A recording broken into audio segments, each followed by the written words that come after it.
kay House Speaker Martin Romualdez. Pero git niya, huli na ang lahat kung ito man ay mangyari dahil malaki na umano ang nakurakot ni Romualdez sa pondo ng bayan. Wala akong information. Wala akong information sa given na magpapalit kay Romualdez.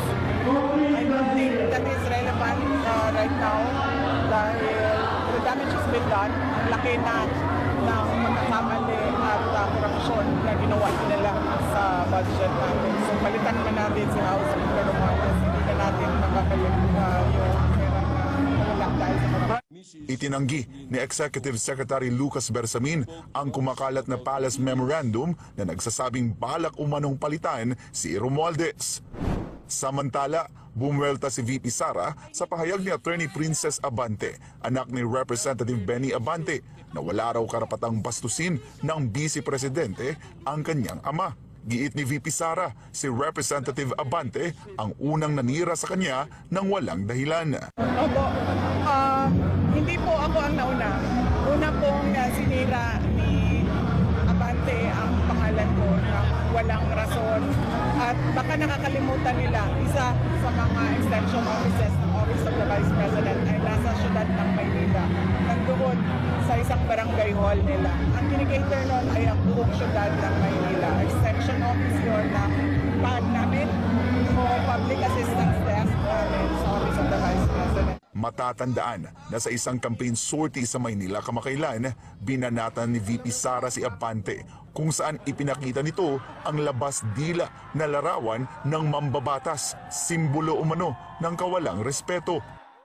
Ipinahiwatig din ni VP Sara na may halong politika ang investigasyon ng Administrasyong Marcos Jr. sa prime water na pag-aari ng mga Villara. Matatanda ang inendorso ng Vice Presidente si Representative Camille Villar sa pagkasenador. Malamang dahil lahat naman ng galawan ngayon ng administrasyon ay dahil sa politika.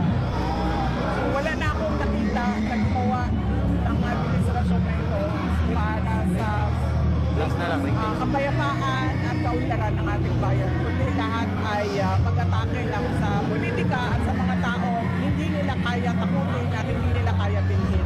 Kumpirmado namang dadalo si VP Sara sa naka-schedule na preliminary investigation ng National Bureau of Investigation sa May 9 at 16. Ito ay kaugnay ng reklamo laban sa kanya dahil umano sa pagbabanta kina Pangulong Ferdinand Marcos Jr., First Lady Liza Araneta Marcos at Speaker Romualdez. Yes, nagkausap na kami ng aking abogado with regard to sa counter-affidavit.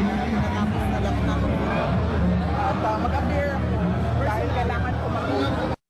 Para sa Diyos at sa Pilipinas kung mahal, ako po si Jason Rubrico, SM9 News. Too late the hero na raw, Sir Jay. Tingin mo, sir?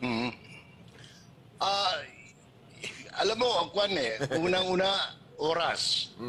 No? Babalik yung Kongreso, May something, no? O June something. Ilang araw na lang, no? Pangalawa, operationally, talo kayo, halimbawa ako yung papalit. Wala akong magagawa dahil unang-una, tandaan natin yung budget, yung pambansang gastusin, January 31 pa lang, 70% nailabas na. Nailabas na. In other words, wala na yung pera. Katunayan, ang hindi alam ng maraming Pilipino, the government is now operating under a deficiency spending. Deficit spending. In other words, gumagastos tayo, wala pa tayong pera. Di ba? Kulang tayo ng 400, sa first quarter na, 479 billion pesos. Kaya nga, nagpa-approve sila sa Bangko Sentral ng uutangin na $5.4 billion para mapunan yung kakulangan ng first quarter. Nasa second quarter na tayo ngayon, Troy, MJ. No? Para dun sa mga hindi nakakaunawa, kaya inuunti-unti natin itong pinapaliwanag sa taong bayan. Kapareho nung mabuti na lang nahinto yung bigas MJ, Troy. Kasi doon, ang gagastusin doon para maging efficient yung programa na bigas na tag-20 is about 12 billion pesos. Gagastos. Ang laki nun. Problema, deficit spending na nga tayo. In other words, gagastos tayo ng hindi pa nakinikita ng ating mga revenue offices, BIR, Customs, LTO, at di pa pang government-owned and controlled corporations. Kaya mabuti lang, in effect, nakapag-save tayo ng 12 million. Hindi nagagastos ang gobyerno, nauutangin ang pambayad. No? Kasi ang nangyayari ngayon, ito yung parang listahan. Pare, pabili nga ng lista mo muna dyan. Kung sa ordinaryong sari-sari store. Ganyan ang nangyayari sa gobyerno. Gastos ng gastos, wala ng pera. Kasi nilabas na eh. Tapos nilabas na, hindi pa tayo natutong mamaluktot sa kumot. Di ba? Ang pera dapat natin 1.4. 998 lang dapat ang ginastos sa first quarter. Pero magkano ang ginastos ng gobyerno? 1.4 trillion pesos. In other words, abunado. Ang kinita ng gobyerno natin, 998 billion lang sa unang quarter. Ang ginastos natin, 1.4. O di, pinagluloko natin ang sarili natin. Ha? Kayabang-yabang. Para tayong no offense meant sa mga kapwa ko Ilonggo. Ha? Sobra katikalon sa aton, no? Bagdrong lang daw ginapala ang kwarta, pero waigid, no? No. Yan ang nangyayari sa ating gobyerno ngayon. Baka hindi alam ng maraming Pilipino. Yan yung bagong Pilipinas, Sir Jay. Ano? Yeah. Unfortunately. Ako. Unfortunately. Talagang nakakalungkot, Sir Jay, kasi yun nga po, yung bagong Pilipinas, instead na dapat ay ito ay bumuo ng mga programa, ayusin ang pamumuhay ng mga Pilipino, ay pababa po ng pababa ang uri ng pamumuhay natin, Sir Jay. Kung titingnan mo, kahit yung gobyerno ngayon, what they are doing, halimbawa, yung alyansa, what they are doing is that they are capitalizing, no, sa mga yung mga ayuda system. Oo, talagang nakakalungkot. Tapos kahapon, we were observing the Labor Day. Pero tingnan mo naman yung sinusweldo ng ating mga kababayan, yung sinusweldo natin, hindi sapat. Tapos ngayon, ang hinihiling nila, 100 pesos na increase. Ano pong mabibili ng karagdagang 100 pesos, Sir Jay? Yeah. Alam mo, noong isang araw, gusto kong pumalakpak, Troy, no? Gusto kong pumalakpak kasi, sabi ni Presidente, narinig ko yung speech niya eh. In fact, ni-record ko eh. Na ang dami na gustong mga pital sa Pilipinas. No? We have a lot of investors, sabi niya, coming, no, sa Pilipinas sapagkat inayos natin yung investment climate. Sir, 2022, sinabi niyo yan eh. Inulit na ninyo, 2023, 2024. Every time you come back from foreign trip, sinasabi niyo sa tao, marami tayong naganyak na mangungunan dito sa Pilipinas. Sir, wala naman eh. Oo. Kaya pinigilan ko yung palakpak ko, no? Hindi ko na tinuloy. So, yan ang problema natin. Kahapon, narinig ko na naman ng Presidente.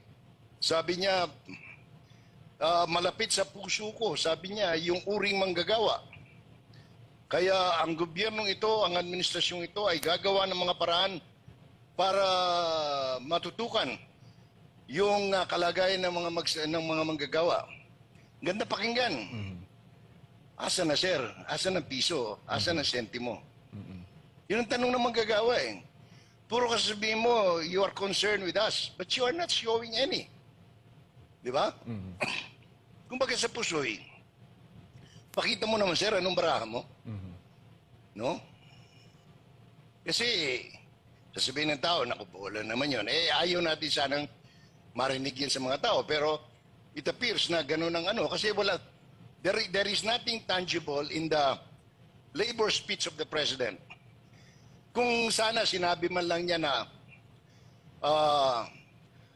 I have ordered the Department of Trade and Industry to give anong tawag to, discount coupon sa groceries ng mga uring manggagawa, ay papalakpak ako noon, MJ. Kasi yun, tangible eh, pwedeng gawin eh. Ewan ko, wala siguro mga utak yun ang kapalibot sa presidente. Hindi man lang nila nagawa yun. O di ba sinabi man lang sana ng presidente para maibsan ang problema ng ating mga manggagawa. Inuutusan ko ang Department of Agriculture at sa pamamagitan ng opisina ng National Meat Inspection Commission na magbawas ng 10 piso sa kada kilo ng karne sa palengke. Kayang gawin yun. They did not do it. In other words, puro rhetorics, sabi nga sa English, no? And people, the Filipino, cannot live with rhetorics. Yung mga palipad hangin, papugi, hindi na pwede. O sa Bisaya pa, nakasabot na ang tao ron mo nang wa nagimubuto, siguro kalyansa, MJ. Eh, sa mga survey, sila pa rin ang karamihan sa laman, Sir Jay. Kaya tuloy ang mga kabayan natin Oo, pag ngayon. tinignan mo yung Tangeray, tinignan mo yung OctoArts, tinignan mo yung MPRS, at kung ano-ano pang mga pa-survey, including yung mga istasyon ng radyo. No? May mga survey din ng istasyon ng radyo eh. Oh. Nangunguna. Pero kausap ko yung mga kandidato mismo. Kasi hindi naman kaila sa OMJ, halos kaibigan din natin yung lahat ng nasa alyansa. In fact, they're worried. They're sick worried. Alam nila kung saan sila nakatindig ngayon. Because pag bumagsak sila sa palengke, nakipagkamay, pag kinamayan nila, sabi niya, kunyari, nagkapagkamay yung mga sikat, halimbawa si Bong Revilla o kaya sino pa yung isa, si Lito Lapid. Pero habang naglalakad, sumisigaw ang tao Duterte. Ano ibig sabihin nun? Celebrity kayo, kaya kayo pinapansin. Pero kung buboto ang tao, palagay ko hindi na sila buboto sa inyo. Kasi yun eh. Kahit na, alam mo, ngayon, dati-dati, hindi nakikinig ang tao, yung pang sa Bisaya ang tawag niyan, pag naaga ni panghatag, dawatan nyo, sanggian ninyo. Pero butar mo para sa tinuod ninyong gusto. Binuboto pa rin sila nung mga nagdaan, pero ngayon iba na eh. Diba? Example na lang. Hindi naman wag magalit yung mga kapwa ko Dabawenyo. Daghang magnaog kwarta diri sa mga butantes Davao. Pero kada na-payout na sila. Pero nagpa-survey, anong lumabas sa survey? Non-commissioned survey by a university, dalawang university, Ateneo, which is run by mga class, AB, tapos CDE University of Mindanao. Ano lumabas? Yung kandidato na hindi pa nakakapangampanya dahil binilanggo nila, as against the kandidato na araw-araw namimigay ng ayuda, milyon-milyon, wala pang 5%. Ang nakukuha, 91% si Rodrigo Duterte. Ibig sabihin, kinukuha ng tao ngayon yung pera, yung ayuda, pero alam na nilang bumoto independently ng gusto nila, which is very good. Talagang yan ang gusto natin, political maturity ng Pilipino. Yes, Sir Jay. Ilang araw na lang bagong eleksyon, may paalala po ang Commission on Elections of COMELEC kaugnay sa vote buying. In fact, marami na po ang pinatawa ng show cause order sa nasabing issue. Ang video na ating mapapanood ay may kaugnayan po sa susunod na ating panayam. Panoorin po natin ang paalala ng Commission on Elections. Magandang araw mga kababayan, mga kapwa ko Pilipino. 11 araw bagong May 12, 2025 national and local elections. Handa na ba tayo? Alam na ba natin ang ating gagawin? Sa araw na to, pag-usapan natin ang vote buying, ang vote selling, ang abuse of state resources at ang masamang epekto nito sa ating lipunan at sa ating demokrasya. Kaya simulan na natin. 2 minutong kaalaman tungo sa makabagong halalan. Ang isang responsableng kandidato ay hindi namimili ng boto at ang isang responsableng botanteng Pilipino ay hindi nagbebenta ng kanyang boto. Ayon sa Section 261A ng Omnibus Election Code, ang vote buying at vote selling ay parehong kasong kriminal. Ang anumang pangangako, pamimigay ng pera, pangangako ng empleo, prangkisa o iba pang regalo na ang katumbas ay ang pagboto sa isang partikular na kandidato o hindi pagboto sa isang partikular na kandidato ay vote buying. Ganon din naman sa kabila, ang pagbibenta ng boto kapalit ay regalo, pera, anumang bagay na may halaga, pangako ng empleo, prangkisa para iboto o hindi iboto ang isang partikular na kandidato ay vote selling. Ano ang parusa sa kasong ito? Pagkakakulong ng 1 hanggang 6 na taon, pagkakatanggal ng karapatang bumoto at higit sa lahat perpetual disqualification to hold public office. Sa Resolution 11104, ipinapatupad ng COMELEC ang mga alituntunin laban sa vote buying at vote selling. Sa pagkakataong ito, dinamihan ng COMELEC ang mga presumption nang sa gayon malabanan natin ang mga vote buying at vote selling na maaring kinukubli sa abuse of state resources, pamimigay ng pera, pagdadala ng mahigit 500,000 ilang araw bago maghalalan ng hindi naman kinakailangan sa negosyo o trabaho, pagkakaroon ng mga barya ng mga pera na may kalakip na mga campaign materials, pagdadala ng indelible ink na mahigit na pinagbabawal, pamimigay ng anumang uri ng regalo kasama na ang mga grocery, kalakip ang mga campaign materials. At isa pa, yung paggamit ng ating mga online resources para pamimili ng boto. Ito ay mahigpit na binabantayan ng COMELEC. Kailangan sugpuin natin, naunawaan natin, maaring hindi matanggihan o maaring natatakot ang ating mga kababayan. Ngunit pakaisipin natin, ano ba ang masamang idulot ng vote buying at vote selling? Itong vote buying at vote selling ay minamaliit ang ating karapatan, binabaliwala ang ating boses. At higit pa dito, kung magkano man na natanggap natin na ang halaga sa araw-araw sa loob ng ilang taong pamumunuan ay mahigit baka 100 beses pabawiin sa kaba ng bayan. Yan ang dahilan kung bakit nananatiling sira o walang kalsadang matino ang ating lipunan. Mahal ang kuryente, hindi maayos na agraryo at higit sa lahat po ang napakaraming problema ng lipunan na hindi nasusolusyonan. Binabaliwala tayo ng mga kandidato kapag sila'y nanalo na dahil ang iisipin nila, nabili na nila ang ating boses at wala na silang pakialam sa atin. Ito ang isa sa pinakamalaking dahilan ng paulit-ulit na cycle ng kahirapan sa Pilipinas. Kung tayo'y lalaban dito, mahahalal natin ang karapat-dapat ng mga pinuno. Sila ay magtatrabaho ayon sa kanilang mandato. Sisiguraduhin na ang resources ng bayan ay magagamit ng tama. Ang mga buwis, ang ating pera at kaban ng bayan ay gagamitin lamang sa mga proyektong makabuluhan at kinakailangan natin. At higit sa lahat, ipaglalaban ng mga matitinong kandidato na nanalo at nailuklok natin ang mga batas, ang mga panuntunan, ang mga pulisiya na magtutungo sa kinabukasan ng Pilipinas. Hinihiling natin sa ating mga kababayan, huwag tayong bumoto ng mga taong mga namimili ng ating boto. Isumbong sa COMELEC, isumbong sa Committee on Contrabigay. Huwag kayong mag-alala, papanatilihin namin confidential ang inyong identity. Tulungan nyo lamang ang COMELEC makakuha ng ebidensya. Sino ang involved dito? Supporter man o kandidato? Saan naganap? Kailan? Nang sa gayon kami makakuha ng ebidensya, kami ay makapagsampa ng kaso. Masampahan natin ang kasong pang-disqualify at kasong kriminal ang lahat ng lalabag sa batas na ito. At higit sa lahat, maipakita natin sa buong mundo ang Pilipino ipinaglalaban ang kinabukasan sa pamamagitan ng responsableng pagboto. Ito ang 2 minutong kaalaman tungo sa makabagong halalan.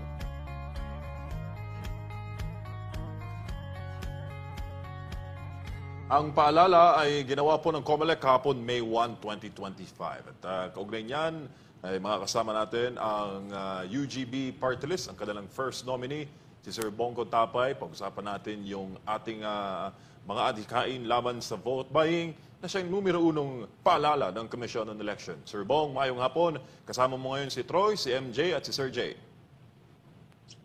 Mayong hapon, Sir MJ, kay Sir Troy at saka kay Sir J. Sonsa. Opo. Magandang hapon po. Kamusta na po ang kampanya ng UGB Party List at ang inyo pong adhikain? Napatunayan na posible ang pagtakbo sa party list nang walang bigaya ng ayuda, Sir Bong. Yeah, so far, medyo maganda naman kasi we are in place naman talaga because sa tingin ko kami lang yata yung party list na merong mga physical members all over the country at saka outside the Philippines, sa overseas, iba't ibang bansa. Kaya ay papakita talaga natin na ang election pala pwede nang hindi ginagamitan ng pera na yung tinatawag nating vote buying. Opo, ang inyo pong adhikain na zero vote buying ay napakadugtong sa adhikain naman ng aming number 53 sa balota, Pastor Paulo C. Kibuloy, na zero corruption sa gobyerno. Talagang transparency at accountability ang sisulong sa pamahalaan. Ganon kakrusyal, Sir Bong, sa darating po na 20th Congress, lalo pat pag sinabi mong 19 Congress, unang-una sa pumapasok sa isipan ng madla ay ayuda, ayuda at ayuda. Yun na nga ang medyo nakakalungkot tingnan na sana wala, kung mayroon mga ayuda, it's okay, pero sana lahat nakikinabang, hindi yung pili lamang at nagagamit to sa usaping politikal. Kaya yung adhikain ni Pastor Kibuloy, gustong-gusto ko talaga yon dahil nakita ko yung kanya na zero corruption, which is yun din ang layunin ng UGB party list against kami sa vote buying. Talagang madiin naming kinukundina yung vote buying na yan dahil alam namin na dyan nag-uumpisa ang corruption dito sa Pilipinas. Kaya talagang pinagbabawal namin. Tsaka itong ating mga survey company na mind conditioning sa mga tao, just imagine lahat ng mga survey na yan. Wala sa 163 ang UGB, nasa dulo. Na kung titingnan mo, sa buong Pilipinas, kami lang ang party list na merong members talaga, physical members all over the country. Itong mga itong nakikita kong mga party list, ang alam ko, nasa opisina lang sila, but they have money to pay sa mga survey para ipasok sila. Kasi kami, wala po kami pambayad yan. Yung magbabayad ka ng 50,000, billboard 300,000, 1 million. Malaking pera na po yan para ipa-feeding program namin sa aming mga chapters all over the country. Kasi itong UGB party list, ang backbone po nito are the guardians. So which is mga ordinaryong masang Pilipino ito. So all walks of life, nandyan yung mga yan. Kaya talagang nag-aambag-ambag lang kami. If we go to our campaign, nakakatuwa po dahil pupunta kami sa isang region, wala po kaming kusing na gastos. Yung members sa region nag-aayos ng venue, sound system, pagkain, lahat-lahat. Ang akin lamang dong ipinupursige sa mga nominees, yung aming pamasahe at saka pagpunta doon yung aming hotel. Yung pagkain, sila na po nagpapakain sa amin. Kaya sabi ko nga, kami nang gagastos pumunta dyan, pero pakainin nyo kami dahil wala kami dalang kaldero. Kaya nakakatuwa po yung kampanya namin ito. Noong May 1, nagkaroon po kami ng kilos protesta. Naglakad po kami, nagmarcha po kami from Luneta going to Iwasang Bonifacio, which is libo-libo. Marami. Hindi ko na pinadami dahil mapupuno. Sabi ko, yung malalapit lang. So far, mga 1.8 or 1.9 na members ang pumunta na ang aming panawagan ay magkaroon ng malinis. Papayapang halalan dahil nakikita naman natin nagkakapatayan na sa ibang lugar, sana ay mapigilan. At saka yung number 1 namin pinaglalaban, yung against talaga sa vote buying na yan. Sir, kamusta ang Maganda naman ang naging result. Opo, Sir Jay, baka may mga katanungan kayo kay Sir Bong.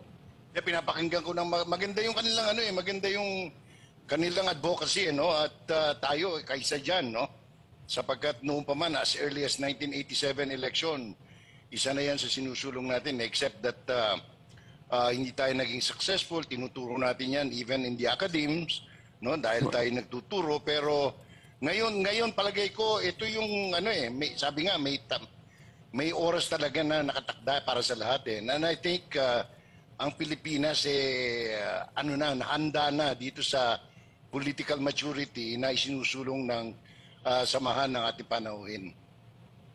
Sa totoo lang, Sir Jay, I think it's the right time na tumayo tayo dahil sabi mo nga, ang tagal na nitong kalakaran na to sa ating politika. Ang problema kasi rito, sa tingin ko, hindi yung tao, hindi yung kandidato. It's the law of the land. Kasi laging sinasabi ng ating COMELEC, every time may election na, bawal magbenta ng boto, bawal mamili ng boto. Ang tanong ko, Sir Jay, may nakulong na po ba sa vote buying?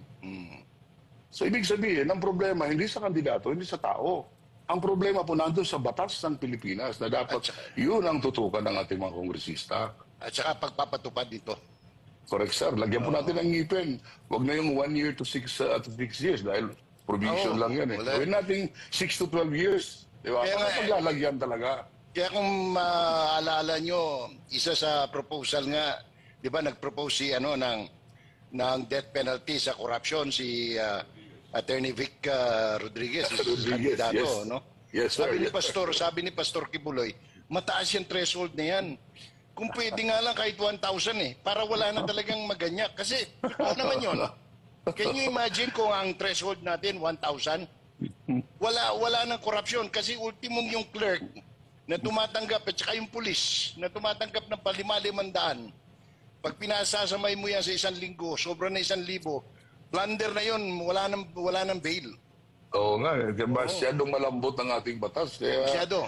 hopefully, lagyan natin ito ng ipin. Ang dami pong dapat ayusin. At actually, itong vote buying, kaya dito kami nakafocus. Kami guardians kasi, more than yung tao po kami. Opo. Mga members namin nasa laylayan ng ating bansa. So, ang nakikita namin, kami sa ground, kita namin talaga na itong vote buying, dito nag-uumpisa ang corruption sa ground. Totoo yan. Kasi simple lang po, pag si Mayor gumasto ng 10 milyon, nanalo, pag upo ni Mayor, Babawin niya yun. kaya you will not expect a good governance from these people na nanalo dahil sa pera. Kaya kami, sumisigaw po kami sa UGB party list, sa mga union ng gabay ng bayan, which is the backbone or the guardians all over the country, at abroad, na ayaw talaga namin ng vote buy. And then we will show the people na pwede pala makaupo At sa pwede, Kongreso pwede talaga, na pwede. hindi gumagamit ng pera.